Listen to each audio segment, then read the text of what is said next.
네, 안녕하십니까. 깐세클럽 강재윤입니다. 날씨가 또 굉장히 좀 선선하게 좋아진 부분이고, 그리고 이제 주말 동안에 확진자 수도 이제 국내 발생은 100명 이하로 들어오는 뭐 어느 정도 긍정적인 소식도 많이 들리고 있는데, 지난주 금요일 날 국내 증시를 잠깐 생각을 해보면은 지난주 금요일 날 국내 증시가 뭐 크게 미증시에 영향받지 않고 보합권 전후로 마감되는 그런 모습을 보여줬다 됩니다. 그만큼 국내 증시는 선방했던 부분도 있고 시장에서 저가 매수세도 상당히 강하다 이렇게 되는 케이스고, 그리고 선물옵션 동시 만기에서 이제 잘 마무리가 된 부분도 있지만 외국인들의 포지션도 상당히 위쪽으로 여전히 무게를 많이 실어둔다 이렇게도 볼 수 있을 것 같은데, 하나씩 보면서 설명해드리도록 하겠습니다. 자, 먼저 지난주 금요일 날 증시를 보도록 하죠.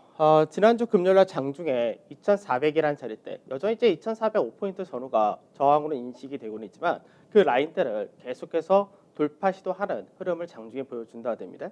다만 이제 금요일 날 상승을 강하게 하기가 좀 힘들었던 부분은 거래 대금이 12조 정도로 어느 정도 축소되었다라는 부분이 있는데, 이 부분은 실질적으로 시장에서 이제 미증시가 하락을 한다라는 부분이 있기 때문에 주말을 앞두고 그 경계감이 시장에서 거래 대금의 증가로 연결되지는 못했다 정도 보시면 될 것 같습니다.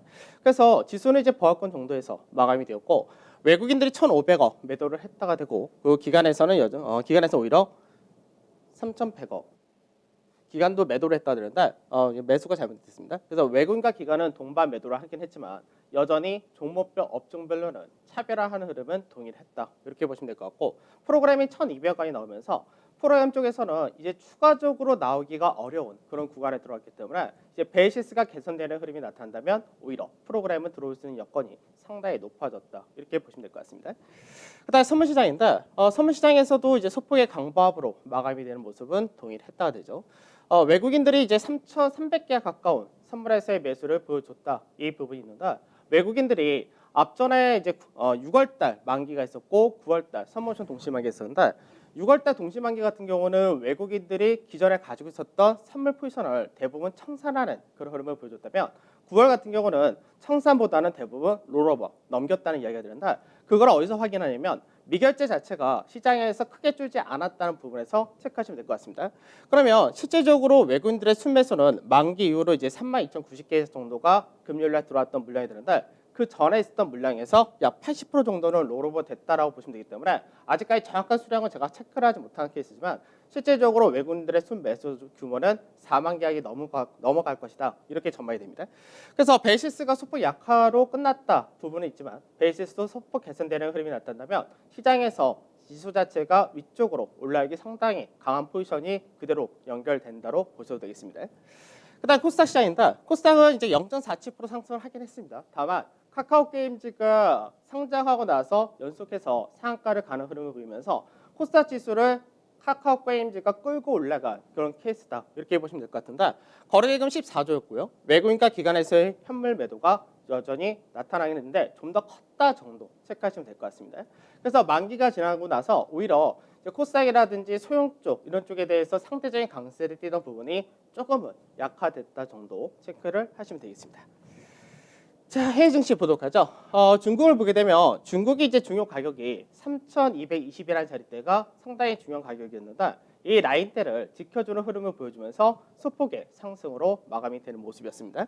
그래서 중국 증시는 3,260자리를 회복하긴 했는데, 실제적으로 중국은 최근 들어서 계속해서 시장 대비 다른 증시 대비 더 약세를 보이는 이 중에 하나가 이제 글로벌 시장 글로벌 내에서 자꾸 중국의 외교적인 문제라든지 이런 것들이 계속해서 확대된다는 부분이 있는데, 거기에다가 미국에서의 제재가 역시 또 확대된다는 부분, 이런 것들이 투자 심리를 약화시켰다라는 부분이 주가가 약한 배경 중에 하나가 된다고 보시면 되겠습니다. 다만 시장에서 저가 베이스가 이제 유입이 될 만큼 빠졌다는 부분에서 저가 베이스가 유입되면서 반등을 했다 되고, 외국인 역시 순매수를 33억 위안 정도 유입을 했다 됩니다. 자, 그다음 미증시인데 미증시 같은 경우는 혼조로 마감이 된 모습을 보여줬다 되죠. 그래서 미증시가 나스닥은 0.6% 정도 하락했고 S&P는 강보합, 그리고 다우지수는 0.48% 상승으로 마감이 되는 모습을 보여줬다 됩니다. 금요일날 장중에 S&P가 한 0.7% 정도 상승했었고 나스닥은 1% 정도 상승을 했었기 때문에 어느 정도는 이 부분이 선방향 부분보다는 더 떨어졌다 이렇게도 볼 수 있는데, 실질적으로는 이렇게 혼조세로 마감된 것이 국내 증시는 더 좋을 가능성이 높다 이렇게 생각하고 있는데 왜 그러냐면 우선은 미증시가 실질적으로 어떻게 됐냐 기술주 중심의 하락은 그대로 떨어졌다가 되는 케이스인데 반대로 소비자 물가지수가 예상치를 상회하는 결과가 나타났다. 이 부분을 경기가 회복되는 조짐이다. 이런 식으로 해석했기 때문에 이 부분이 긍정적으로 작용을 했다가 되는 것이고요. 미중 간의 갈등이 지속된다. 이런 부분도 동의를 하다라는 부분이 있겠지만 결과적으로는 시장에서 기술주 같은 경우는 밸류가 비싼 케이스고 그 외적인 경기 민감이라든지 이쪽은 밸류가 부담되지 않는 그런 케이스이기 때문에 결국 시장에서 밸류 부담이 없는 상태에서의 경기 회복 기대 이게 연결이 됐다는 거죠. 그래서 금융이라든지 화학, 중장비, 자동차 부품, 철강, 유틸리티 같은 경기 관련주들은 전반적인 상승을 나타내는 반면에 빵을 중심으로 한 일부 대형 기술주가 하락했다 정도. 그래서 이 부분은 국내 증시에서 언택트 관련된 성장주 같은 경우는 어느 정도 상승 모멘텀 오히려 약해진다가 되겠지만 그 외적인 경기 관련주가 상승하기 더 좋은 여건을 만들었다. 이렇게도 볼 수 있을 것 같습니다. 변동성 지수가 많이 빠졌죠. 그래서 변동성 지수는 이제 26.87까지 떨어졌고요. 유가는 이제 소폭 상승해서 38불선이 이제 앞전에 6월달에 고가 라인대에서 중간 가격이기 때문에 이 라인대를 중심으로 왔다 갔다 한다. 이 정도 되는 거고 MSCI 코리아 인덱스는 1% 상승해서 64.5까지 올라왔고 달러 인덱스라든지 국내 원달러 환율은 큰 변동이 없었다라고 보시면 되겠습니다. 자, 변동성 지수 한번 보도록 하죠. 변동성 지수를 보면은 우선 시장에서 앞전에 38선 전후에서 고가를 만들고 그리고 나서 내려오면서 이제 26선 전후에서 지지를 받은 그림을 보여줬다 됩니다. 그러면 전체적으로는 시장에서 이미 단기적인 고가는 끝났다 되는 거고 변동성 지수가 실제로 예전에 3월 달이라든지 이런 때는 어마어마하게 올라갔었지만 실질적인 변동성 지수는 거의 40선 근처에 가면은 대부분이 고가를 만든다 되는데 이미 앞전에 3월 달에 저런 과정을 겪었기 때문에 이번에 올라갔던 부분이 더 위로 가기는 쉽지가 않다 됩니다. 그러면 우선 저항을 받았고 내려왔다가 한 차례 정도의 기술적 반등 나온다 정도가 될 것이고 그 이후로는 25선 이하로 떨어질 가능성이 높다 이렇게 보기 때문에 실제로 이제 이번 주 미국에서의 선모션 동시 만기라든지 연준 회의라든지 이런 것들이 있는데 이 부분을 지나고 나면서 변동성은 점점 완화될 가능성이 상당히 높다라고 보시면 될 것 같습니다. 자, 그다음에 미 S&P 지수 보도록 하죠. 그러니까 시장에서 S&P 지수 같은 경우는 나스닥보다 하락폭이 더 적게 떨어져야 된다라고 말씀드렸는데 실질적으로 이제 S&P 지수 같은 경우는 올해 작년의 종가라든지 올해 고가 이 부분을 기준으로 한다면 사실 상승폭이 그렇게 크지 않은 그런 케이스가 됩니다. 그래서 하나씩 보게 되면 미증시가 예전에 추가 급락을 크게 하고 나서 반등할 때, 그 4월 중순부터 본격적인 반등이 나왔을 때 이때가 6월 초까지 약 18% 정도 상승을 했었다가 됩니다. 그리고 나서 조정 기간을 약 15일, 15거래 거의 뭐 한 달 가까운 시간 동안 이제 조정을 받았습니다. 이때가 고가 대비해서 약 7% 정도 하락을 했다가 바닥 다지고 그 다음부터 다시 올라가는 과정이 있었다 되죠.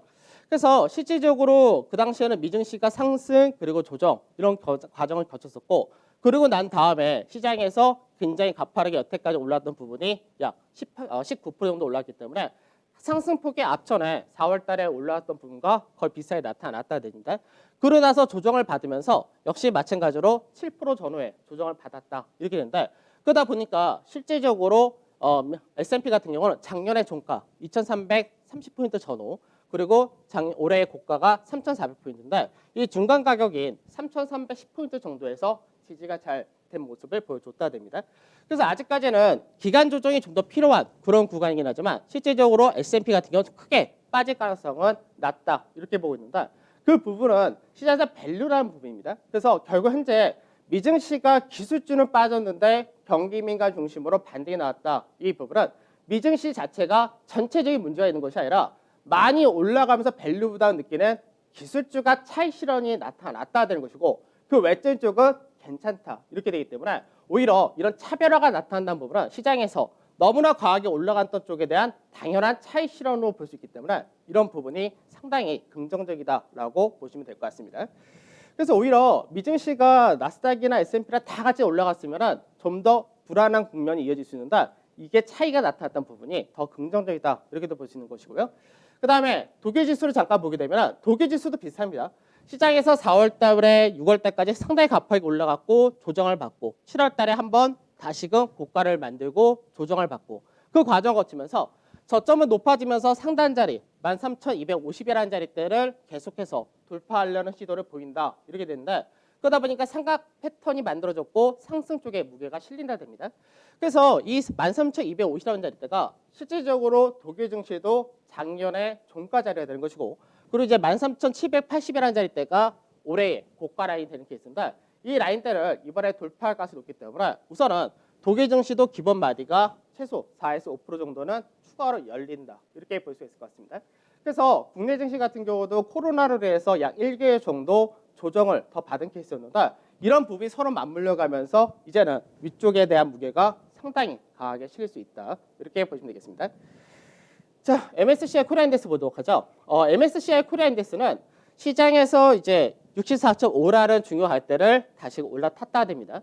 그래서 국내 증시에서 이번에 조정을 받으면서 지지를 받았던 자리나 MSCI 코리아 인덱스에서 지지를 받았던 자리, 이 라인대가 굉장히 중요하다는데 이 62.5라는 자리대, 상당히 이 자리대가 중요한 자리였는데 지지를 다 받은 케이스가 되었고 실질적으로 보게 되면 국내 증시가 이제 앞전에 6월 달에 고가를 만들고 약 8주라는 기간 동안에 조정을 받았었다고 됩니다. 그러고 나서 4주 동안 상승을 했고 4주 동안 조정을 받았고 지난주가 박스권의 중간 마디대를 올라선 그런 모습이기 때문에 결국 시장에서 상승 조정을 잘 받은 그런 그림이 된다라고 보시면 될 것 같습니다. 그래서 시장에서 MSCI 코리아 인덱스에서 특히나 중요한 부분이 우리나라 코스피 200이라든지 이제 종합주가지수 있어서 삼성전자 차지하는 비중이 MSCI 코리아 인덱스는 훨씬 더 높기 때문에 삼성전자의 강세란 부분이 나타난 것이 결국 MSCI 코리아 인덱스에도 추가적인 상승을 더 열어주는 그런 그림이 가능하다 됩니다. 그래서 이번에 시장에서 MSCI 코리아 인덱스가 기본 마디를 뽑게 되면은 약 71선 전후까지가 열린다 그러는데 이 자리대까지가 약 9% 정도 열려 있기 때문에 시장에서 외국인들이 볼 때 국내에서 보는 것보다 더 시장에 대한 기대치가 높은 케이스다라고 보셔도 될 것 같습니다. 그래서 시장에서 밑으로 빠지기보다는 위쪽으로 강하게 올라갈 가능성이 상당히 높은 한 주, 그 다음 주까지도 이어질 가능성이 높다. 이렇게 전망이 됩니다. 자, 한번 이제 외국인들 시각 한번 보도록 하죠. 시장에서 지수 자체를 이제 만기까지 지수를 버티게 만들고 코로나 제약산에 따른 국내에서 악재 부분을 어느 정도 바닥을 만들어준 것이 사실 외국인들이 삼성전자 쪽에 대한 매수를 강하게 했다 이런 부분이 있습니다. 그래서 시장에서 이제 언택트 중심의 이제 어느 정도 빅7이라는 쪽이 시장에서 상대적으로 약한 구조가 한 2, 3주 정도 이어지고 있는 그런 양상인데 이들 같은 경우가 전체적으로 코스피 200에서 차지하는 비중이 약 19% 정도가 됩니다. 근데 삼성전자 같은 경우가 25%까지 다시 올라왔다가 되죠.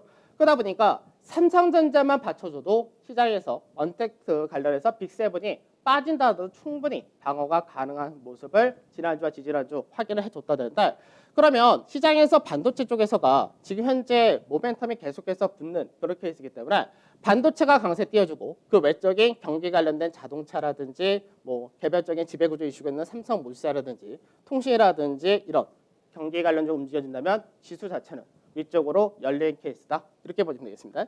특히 외국인들이 반도체에 대해서 이제 순매매를 했던 부분을 체크하게 되면은 시장에서 작년 말 그리고 올해 초까지 삼성전자를 중심으로 외국인의 매수가 굉장히 많았었습니다. 그래서 그 부분이 시장에서 불안한 형태가 나타나고 코로나 사태가 벌어지면서 굉장히 많은 매도가 나타났죠. 그래서 약 7조 이상의 매도가 나타났었다가 그 이후에 지수가 강세를 띌 때 쇼커버링이 강하게 들어왔던 구간이 4조 대까지 축소가 됐다가 됩니다.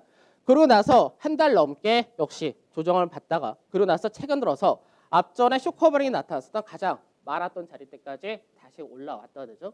그러면 이 부분에서는 업황이 개선된다는 부분도 있고 그리고 경기 회복에 대한 기대치도 높아지는 과정이기 때문에 결국 외국인들이 삼성전자에 중심한 반도체 쪽에 대해서 매수를 키울 수 있기 때문에 이렇게 될 경우가 지수 자체가 위쪽으로 무게가 실릴 가능성이 상당히 높다라고 보시면 되겠습니다. 지난주 금요일날 시장 간단히 보죠. 지수는 보합권 전후에서 끝났다 되는 케이스였고 코스닥이 0.4, 그 다음에 중형 쪽에서가 0.5 정도 상승을 했다 됩니다.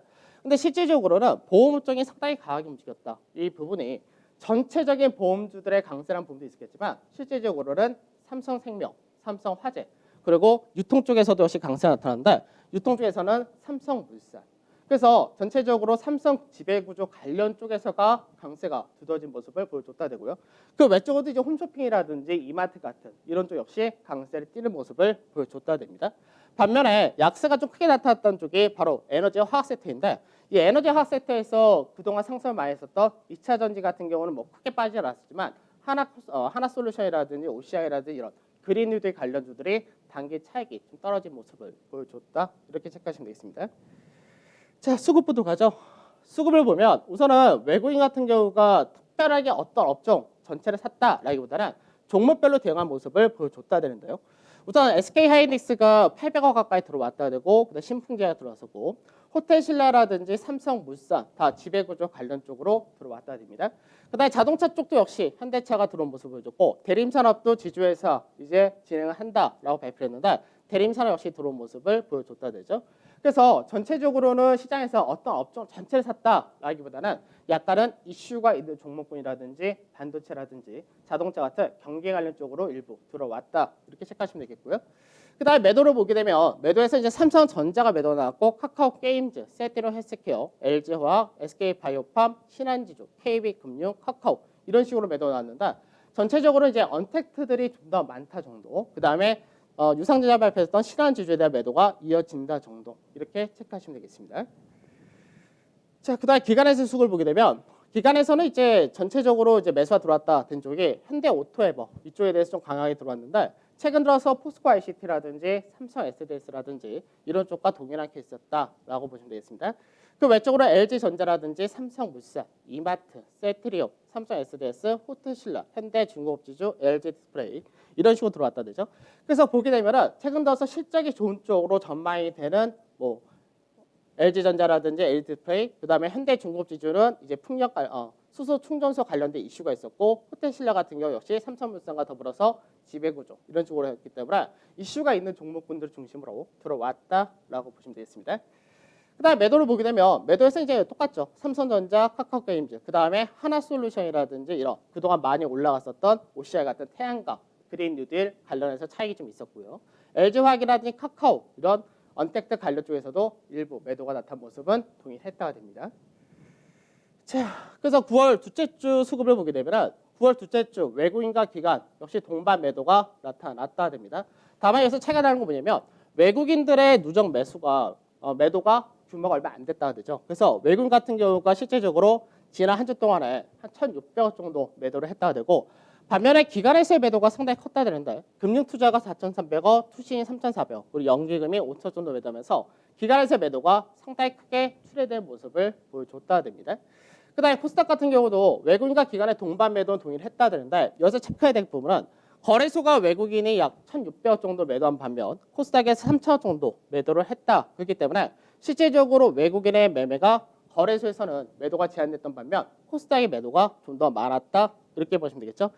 자, 그다음에 프로그램 쪽을 잠깐 보게 되면은 시장에서 작년 연말 배당, 그러니까 작년 기준으로 할 때 2019년 11월 14일부터 이제 어저께 금요일까지 전체적인 부분을 보게 되면 금융투자에서 배당으로 들어왔던 물량이 다 나가고 베이스 자체가 약세가 이어졌던 부분에 따른 프로그램 매도가 가장 많이 나왔을 때가 이제 8월 7일 이때가 가장 많이 나왔었는데, 이때 수준까지 다시금 나타났다 됩니다. 그러면 시장에서 프로그램 매도는 제한될 수밖에 없다, 이렇게 되는데, 보통 이제 9월 만기가 끝나고 나면은 10월 달 만기까지가 사실 방향을 뚜렷하게 잡아주지 못합니다. 근데 나중에 11월 만기일 날부터 배당 투자 본격적으로 들어오기 때문에, 그렇게 따진다면은 금융 투자에서 앞으로 연말까지 들어올 수 있는 최소한의 자금은 6조 7천억 이상이 들어올 수 있다, 이렇게 볼 수 있기 때문에 시장에서 프로그램 매수가 더 이상 나갈 수가 없고 들어올 규모가 상당히 크다라는 부분을 잘 생각하셔야 될 것 같습니다. 그래서 시장에서 앞전에도 그런 말씀드렸지만 삼성전자와 선물조합, 그러고 나서 프로그램 매수 조합까지 들어오면 지수 자체는 거의 빠지지 못한다는 조합이기 때문에 이 부분이 강하게 연결된다면 시장 전반적으로 상당히 강한 흐름이 나타날 수 있다까지 보셔야 될 것 같습니다. 그리고 이제 연기금도 요 근래에서 꾸준히 팔았는데, 그러다 보니까 연기금에서의 순매수 규모가 이제는 얼마 남지 않았기 때문에 연기금에서의 매도 물량도 어느 정도 제한에 들어온다라고 보시면 되겠습니다. 그래서 기관에서는 던진 물량이 제한적이고 외국인 같은 경우는 산물이라든지 삼성전자 중심한 반도체라든지 여러 가지 경기 관련 쪽에 매수를 자꾸 집어넣는 쪽이기 때문에 겨우 시장에서 지수가 하단보다는 상승 쪽에 상당히 무게가 많이 실린다고 보시면 되겠습니다. 그래서 지난주 시장 업종별 등락을 보게 되면 이제 거래소 같은 경우는 1.2% 정도 올라갔고 코스닥이 좀 더 강한 흐름을 보여줬다 되죠. 그래서 이 부분은 선물 옵션 동시 만기했었기 때문에 상대적인 부분이 코스닥이라든지 중성이 좀 더 두드러졌다 이렇게 보시면 되는데 가장 강세였던 것은 역시 IT가 되겠죠. 그래서 삼성전자뿐만 아니라 LG전자라든지 LG디스플레이라든지 삼성전기 이런 식으로 IT가 상당히 강한 흐름을 보여줬다. 그래서 경기에 대한 기대치가 높다는 부분 동일하게 보시면 될 것 같고 그 외적으로 이제 해운 쪽에서는 이제 HMM 이쪽이 계속해서 강세를 띠는 그런 케이스였고요. 그리고 보험이라든지 뭐 증권 이런 쪽도 강세 띠긴 했지만 삼성물산을 중심한 지배구조 관련이 좀 더 강한 흐름을 보여줬다 됩니다. 반면에 이제 언택트 관련 쪽이 약세를 띠는 모습이 이어졌기 때문에 언택트가 현재는 조정을 받을 때마다 개인들의 매수세가 계속해서 받쳐주고 있는 모습이지만 실질적인 무게추는 경기 관련 쪽으로 많이 나타난다라고 보시면 될 것 같습니다. 자, 대형지수 한번 보도록 하죠. 대형지수는 이제 시장에서 중소형이라든지 코스닥하고는 많이 차이가 있습니다. 왜 그러냐면 대형 같은 경우는 시장에서 앞전에 이 상승을 가파르게 끌어올릴 때 언택트를 비롯한 경기 관리 다 같이 움직였던 케이스였습니다. 근데 그리고 나서 국내 자체적인 코로나 재확산 이 부분이 있었고 과열에 따른 영향이라든지 이런 것도 다 있었기 때문에 그런 부분에서 조정을 먼저 받았다 이렇게 되는 케이스인데 여기서의 중소형이라든지 코스닥 같은 경우는 고가를 넘어갔다 되죠. 근데 상대적으로 강세를 못 띄었던 부분 중에서 선물옵션 동시 만기라는 이런 특성도 가지고 있었는데 결과적으로 이제는 하락하고 나서 기간 조정을 굉장히 오래 거쳤다 됩니다. 그래서 앞전에 6월 달에 이제 앞전 시장에서 상당히 강하게 움직이고 조정을 받고 기간 조정 거치면서 올라갈 때가 상승 상가 패턴으로 올라갔던 그런 케이스인데 현재 거의 비슷한 구조를 만들었다는 것이고요. 2300 대형 지수로 볼 때가 이제 2350포인트 전후가 박스권에 상당히 되는 거고 이 자리가 실질적으로 종합 주가 지수로는 2410포인트 전후가 되는데 이 라인대를 돌파 가능성이 상당히 높다. 그러면은 기본 마디폭이 8월달 고가 라인대를 최소 돌파할 가능성이 높다라고 보시면 되겠습니다. 그래서 원래가 이제 9월달, 10월달 지나고 나면은 그때부터가 본격적으로 배당 투자라든지 이런 쪽으로 자금이 많이 들어올 수밖에 없는 케이스가 되는 거고 그러고 나서 이제 대주주 양도세라든지 이런 것들이 있기 때문에 대주주 양도세라는 것들은 아무래도 이제 중소형이라든지 많이 급등했던 쪽에서 많이 나타난다는 점에서 그런 부분이 상대적인 우위를 이쪽이 차지할 가능성이 상당히 높다라고 보시면 되겠습니다. 자, 투자 전략 보도록 하죠. 우선 중국 증시는 하단 지지 3,220포인트는 잘 받았다라고 보시면 될 것 같고 다시금 박스권의 중간 이상 상단 자리인 3,315에서 3,450포인트 이 라인대를 재진입을 하느냐 이 부분이 될 것 같습니다. 그다음에 미증시가 혼조세로 마감되었다. 이게 굉장히 좋은 쪽이다라고 말씀드렸는데 이게 다 같이 올라가게 되면은 다 같이 또 받을 수밖에 없는 케이스가 되는데 시장에서 빅테크 중심으로 차익이 나타난 반면 경기에 관련주로 강세됐다. 이 얘기는 밸류상으로 부담되는 쪽에 대한 차익 실현이고 그렇지 않은 쪽에 대해서는 매수가 들어왔다 얘기가 됩니다.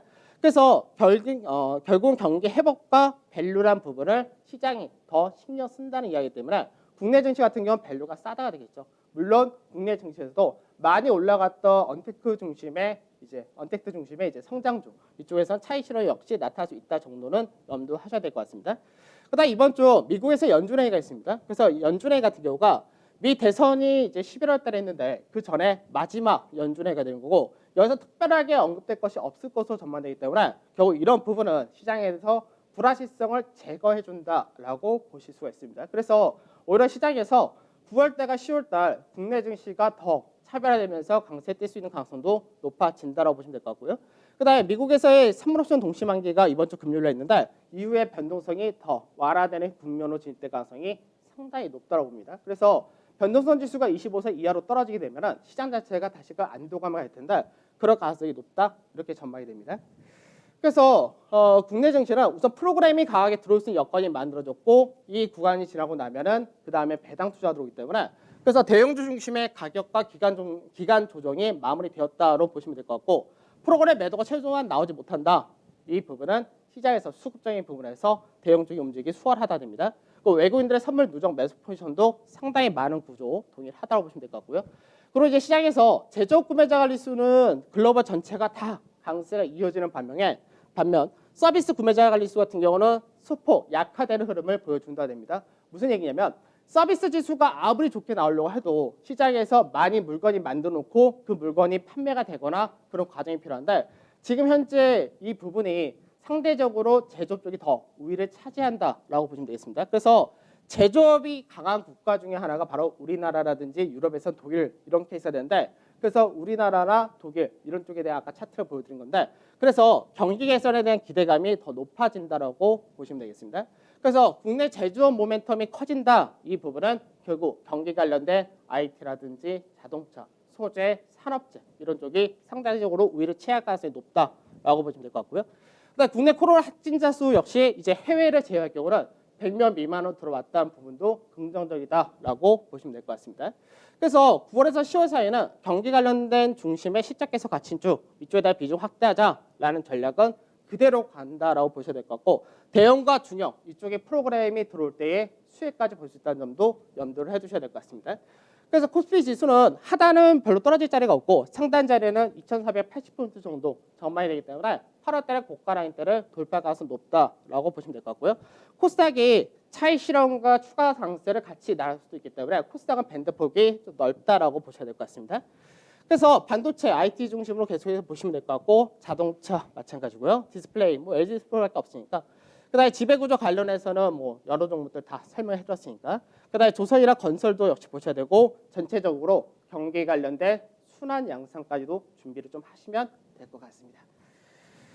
자, 시장에 대한 긍정적인 부분이 상당히 많아졌다는데 이 부분은 이제 만기가 끝나면서 어느 정도 위도 풀렸고 아래도 풀렸고 동일한 케이스에서 긍정적인 쪽이 좀 더 무게가 실린다라고 보시면 될 것 같고 시장은 어렵지 않기 때문에 오히려 시장에서 수익을 얼마큼 더 잘 뽑아내느냐 이 싸움이 되지 않을까 싶습니다. 저는 내일 찾아뵙도록 하겠습니다. 감사합니다.